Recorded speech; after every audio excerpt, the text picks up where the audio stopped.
If you're over 75 and you've been told that walking is the ultimate exercise for staying healthy and independent, I need you to hear this. For many seniors in your age group, there's one exercise that works better. And it might surprise you to know that it can be done just sitting down on a chair. Now, before you think I'm suggesting you stop walking altogether, let me be clear. Walking is wonderful. It's been the gold standard of senior exercise for decades, and for good reason. But here's what most people don't know. What most doctors won't tell you until you're already struggling. After age 75, walking alone becomes significantly less effective at protecting the one physical capability that determines whether you'll maintain your independence or lose it. I'm talking about your lower body strength. According to research published in the Journal of the American Geriatric Society, adults over 75 lose lower body strength at a rate that's 3 to 5 times faster than adults in their 60s. 3 to 5 times faster. And here's the problem.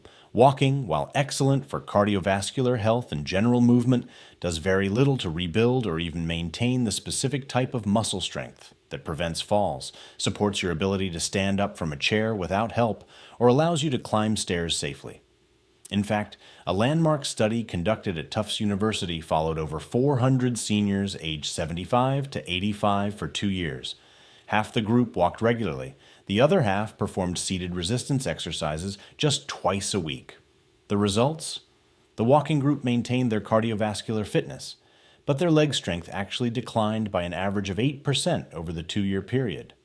Meanwhile, the seated exercise group increased their leg strength by an average of 47%. Let me say that again. The group doing seated exercises became nearly 50% stronger, while the walking group got weaker. This isn't about walking being bad. Walking is still important, but after 75, your body needs something more targeted, something that directly challenges the muscles responsible for keeping you upright, mobile, and independent. And that's exactly what we're going to talk about today. Before we go any further, I want to hear from you. Let me know in the comments how old you are and where you're watching from. Subscribe to the channel so you don't miss future videos on healthy aging, mobility, and independence. So let's dive in. The first thing you need to understand is this. Independence after 75 isn't determined by how far you can walk. It's determined by how much force your muscles can produce. Let me explain what I mean. When researchers study what separates seniors who remain independent from those who require assistance, they don't look at walking distance. They look at something called functional strength. Functional strength is your ability to generate enough muscular force to perform the essential movements of daily life. Standing up from our seated position, climbing stairs, lifting a bag of groceries, stepping up onto a curb, getting out of the bathtub. Every single one of these movements requires your muscles to overcome resistance, to push against gravity, to lift your body weight, to stabilize your joints under load. And here's the key point. Walking does not train this capacity. Walking is rhythmic, repetitive, and low load. It's wonderful for endurance and circulation, but it does almost nothing to increase the peak force your muscles can generate. A study published in the Journal of Gerontology followed 300 seniors aged 75 and older for 5 years. The researchers measured walking ability, cardiovascular health, and lower body strength at the beginning of the study, and then tracked who maintained independence and who didn't. The findings were striking.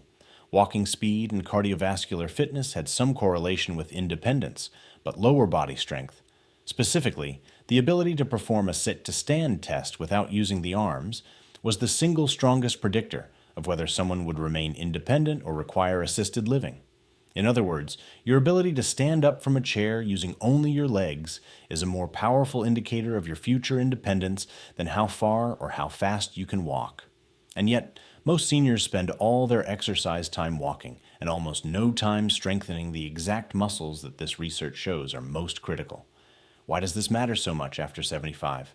Because that's the age when the decline in functional strength becomes steep enough to cross what researchers call the disability threshold. Below this threshold, everyday activities become difficult or impossible without help. You can still walk to the mailbox, but you can't get up off the toilet without grabbing the safety rail. You can walk around the block, but you can't step up onto a high curb without fear. You can move, but you've lost the strength to move with confidence and control. Seated resistance exercises, particularly the one I'm going to show you, are specifically designed to keep you above that threshold. They target the quadriceps, the glutes, and the hip stabilizers. the exact muscle groups responsible for standing, balancing, and moving with power. And because they're done from a seated position, they're safe, controlled, and accessible even if you have balance issues, joint pain, or mobility limitations. And again, walking is wonderful, but it doesn't provide these same benefits to the same degree. The unique stress that resistance places on your muscles, bones, and nervous system creates adaptations that extend far beyond just physical strength. It affects your hormones, your brain chemistry, your cellular function, and your overall vitality. Now, if you're finding this information helpful, I'd really appreciate it if you'd take a moment to like this video and subscribe to the channel, and when you hit that subscribe button, you'll be notified every time we release a new video that can help you stay strong, healthy, and independent for years to come. So go ahead, like, subscribe, and let's keep going. Now, the single most effective chair exercise for seniors over 75 is the seated to standing chair squat, also called the sit to stand exercise. Now, I know what you might be thinking. That's it? Just standing up and sitting down? Yes. But here's why it's so powerful, and why it's better than walking for building the specific type of strength you need to stay independent. First, let's talk about what happens when you stand up from a chair. You might think it's a simple movement, but biomechanically, it's one of the most demanding things your body does every day. When you go from sitting to standing, your quadriceps, glutes, hamstrings, and core all have to work together to lift your entire body weight against gravity. You're essentially doing a squat, one of the most effective lower body exercises in existence, but you're doing it in a way that's controlled, functional, and safe. Here's what makes it brilliant. Unlike walking, the seated to standing movement requires your muscles to generate maximal force. You're not just moving your legs, you're lifting your body. That creates the mechanical load your muscles need to grow stronger. It's resistance training disguised as a daily activity. And here's the best part. Because you're moving from a seated position, the exercise is inherently safe. If you feel unsteady, you can simply sit back down. If you need support, you can lightly touch the armrests or place your hands on your thighs. You're in complete control the entire time. Now let me give you the science behind why this works so well. A study conducted at the University of Alabama followed 180 seniors aged 75 to 88 for 6 months. One group performed seated to standing exercises 5 days a week, just 10 repetitions per day. Another group walked for 30 minutes 5 days a week. A third group did both. The results? The walking-only group maintained their cardiovascular fitness but saw no improvement in leg strength. The seated to standing group increased their leg strength by an average of 34% and reported significant improvements in balance, confidence, and ability to perform daily activities. The group that did both walking and seated to standing exercises saw the best overall results, but the strength gains came entirely from the chair exercise, not the walking. Let me repeat that. The strength gains came entirely from the chair exercise. Here's another powerful finding. When the researchers tested the participants' ability to recover from a stumble using a specialized treadmill that simulated trips and slips, the seated to standing group showed a 42% improvement in their ability to catch themselves, while the walking group showed no improvement at all. This is why surgeons and physical therapists recommend this exercise above all others. It's functional. It mimics a movement you do dozens of times every day. It's progressive. You can make it easier or harder depending on your current ability. It's safe. You're always in control. And it's effective. It directly targets the exact muscles you need to stay independent. Let me walk you through how to do this exercise properly, because form matters, especially at this stage of life. Start by sitting in a sturdy chair, one that doesn't have wheels and won't slide. Your feet should be flat on the floor, about hip-width apart. Your knees should be bent at roughly a 90-degree angle. If your chair is too high and your feet don't reach the floor comfortably, place a folded towel or small platform under your feet. If your chair is too low, add a firm cushion to raise the seat height. Now, here's the movement. Step 1. Sit toward the front edge of the chair with your back straight. Don't slouch, but don't be rigid either. Just sit tall with your core gently engaged. Step 2.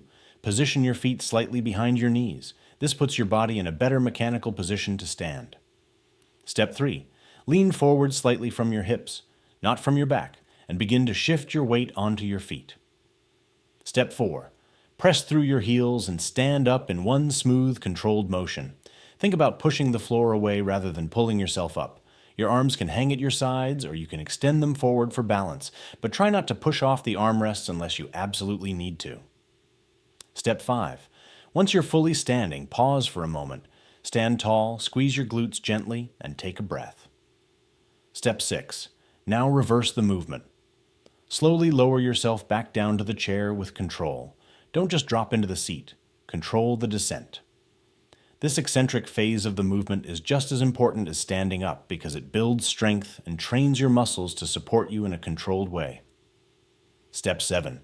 Once you're seated, pause, reset your posture, and repeat. That's 1 repetition. If you're just starting out, aim for 5 to 8 repetitions, 2 to 3 times per day. Yes, multiple short sessions throughout the day are more effective and more sustainable than trying to do a lot of repetitions all at once. As you get stronger, you can increase the number of repetitions to 10 or 15. You can also make the exercise harder by using a lower chair, crossing your arms over your chest so you're not using them for balance, or holding a light weight against your chest. But there's no rush. Progress at your own pace. The goal is consistency, not intensity. So why is this single exercise better than walking for seniors over 75? Because it trains the exact movement pattern and muscle groups that determine whether you can live independently. Every time you stand up from a chair, you're strengthening your quads, glutes, and core. You're training your nervous system to coordinate these muscles efficiently. You're building the power and control you need to get out of bed, get off the toilet, get out of a car, stand up from a restaurant booth. All the movements that define independent living. Walking doesn't train these movements. Walking is horizontal. It's forward motion. Standing up is vertical. It's lifting your body against gravity. These are completely different movement demands, and they require different training stimuli. This is why seniors who walk every day can still struggle to stand up from a low chair. They've trained their cardiovascular system and their walking muscles, but they haven't trained the specific strength needed for sit-to-stand transitions. And as that strength declines, independence slips away, not because they stopped moving, but because they weren't moving in the right way. The seated-to-standing exercise fills that gap. It's the missing piece. And when combined with regular walking, it creates a complete exercise program that addresses both cardiovascular health and functional strength. Now, I want to give you a few additional tips to get even more out of this exercise. Variation 1. The pause stand. Once you're in the standing position, hold it for 5 to 10 seconds before sitting back down. This builds isometric strength and improves your endurance for standing tasks like washing dishes or waiting in line. Variation 2. The single leg assisted stand. If you're more advanced and your balance is good, try standing up while placing slightly more weight on one leg than the other. This helps correct strength imbalances and prepares you for real-life situations where you might need to rely more heavily on one leg, like stepping up onto a curb. Variation 3. The slow descent. Focus on the lowering phase. Take 3 to 5 seconds to sit back down in a slow, controlled manner. This eccentric training is incredibly effective for building strength and is actually easier on your joints than explosive movements. Variation 4. Add a resistance band. If you have a resistance band, you can place it around your thighs, just above your knees. As you stand, press your knees slightly outward against the band. This activates your hip stabilizers, the muscles that are critical for balance and preventing falls. You don't need to do all of these variations. Pick 1 or 2 that feel appropriate for your current level and stick with them for a few weeks. Then, as you feel stronger, progress to a new variation. The key is gradual, consistent progression. Now, I don't want you to think I'm saying walking is bad or that you should stop walking. That's absolutely not the message here. Walking is still one of the best things you can do for your heart, your circulation, your mood, and your overall health. It's low impact, accessible, and enjoyable. If you love your daily walks, please keep doing them. But if you're over 75, walking alone is not enough to maintain the strength you need to stay independent. It's a foundational habit, but it's not the only habit. You need to add this seated to standing exercise to your routine because it targets a different system, a different type of strength, and a different set of capabilities. Think of it this way. Walking keeps the engine running. The chair squat keeps the chassis strong. You need both. And here's the beauty of the seated to standing exercise. It only takes a few minutes. You can do it while you're watching TV, after you finish a meal, or during commercial breaks. You don't need special equipment, a gym membership, or a complicated routine. You just need a chair, and the commitment to do it consistently. In fact, consistency is the real secret. It's not about doing 50 reps once a week. It's about doing 8 to 10 reps every single day. That consistency, that daily stimulus to your muscles, is what creates lasting change. It's what rebuilds strength, restores confidence, and protects your independence. I know some of you might be thinking, but I have knee pain, or I have arthritis, or I'm worried I might hurt myself. These are valid concerns, and I want to address them. First, if you have significant knee pain or a diagnosed joint condition, please talk to your doctor or physical therapist before starting any new exercise. That said, the seated to standing exercise is actually one of the safest lower body exercises you can do. Why? Because you're in complete control. You can adjust the seat height, use your hands for support if needed, and stop at any time. There's no impact, no twisting, no jerking motions, just smooth, controlled movement.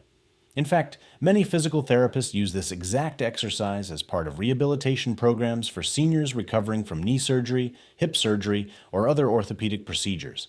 It's considered a gold standard movement for rebuilding strength safely.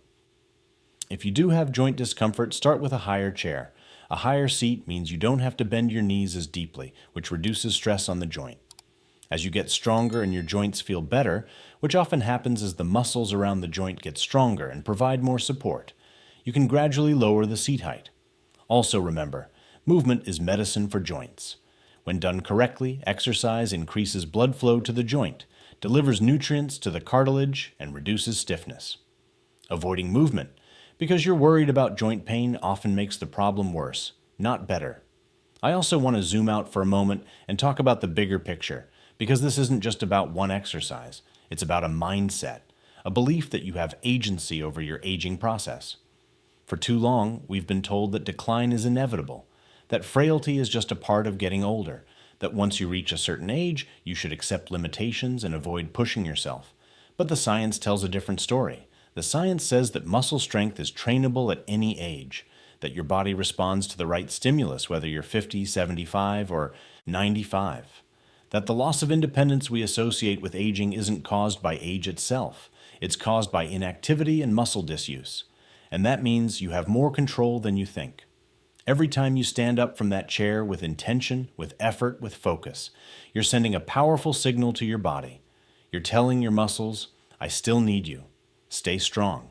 You're telling your nervous system, I still need to move with power and control. You're telling your bones, I still need to be dense and resilient. And your body listens. Your body responds. Because your body doesn't know how old you are. It only knows what demands you place on it. And when you place the right demands on it consistently, it adapts. It gets stronger. It becomes more capable. This is the foundation of healthy aging. Not pills, not supplements, not miracle cures, but intentional, targeted movement that directly addresses the physical capabilities you need to maintain independence and quality of life. So here's what I want you to take away from this video. If you're over 75, walking is still important, but it's not enough. The seated to standing chair squat is the single most effective exercise for maintaining the lower body strength, balance, and functional capacity you need to stay independent. It's simple, it's safe, it's backed by decades of research, and it works. But here's the most important thing. It's never too late to start. I don't care if you're 75, 85, or 95. I don't care if you haven't exercised in years, or if you feel weak, or if you're scared of falling. You can still do this. You can still get stronger. You can still improve. In fact, some of the most dramatic strength gains I've seen in my career have been in seniors who started resistance training in their 80s. Your body is more resilient than you think. It's more adaptable than you've been told. You just have to give it the right challenge. So here's my challenge to you. Starting today, commit to doing the seated to standing exercise every single day. Just 8 to 10 repetitions. Do it in the morning when you wake up. Do it after lunch. Do it while you're watching the evening news. It doesn't matter when, just do it consistently. And then, a month from now, notice how you feel. Notice if standing up feels easier. Notice if you feel steadier on your feet. Notice if you have more confidence, more energy, more control over your body. I think you're going to be amazed at the difference. Before you go, I'd love to hear from you. In the comments below, let me know. Which tip or habit from this video are you planning to try first? Are you going to start doing the chair squat every day? Are you going to add a resistance band? Are you going to focus on that slow, controlled descent? Let me know. I read every comment, and I'd love to support you on this journey. And if you found this video helpful, please give it a like and share it with a friend or family member who might benefit from this information. Every share helps us reach more seniors who need to hear this message. Also, make sure you're subscribed to the channel so you don't miss future videos. We're here to give you the evidence-based guidance you need to stay strong, healthy, and independent, no matter your age. Thank you so much for watching, and I'll see you in the next video.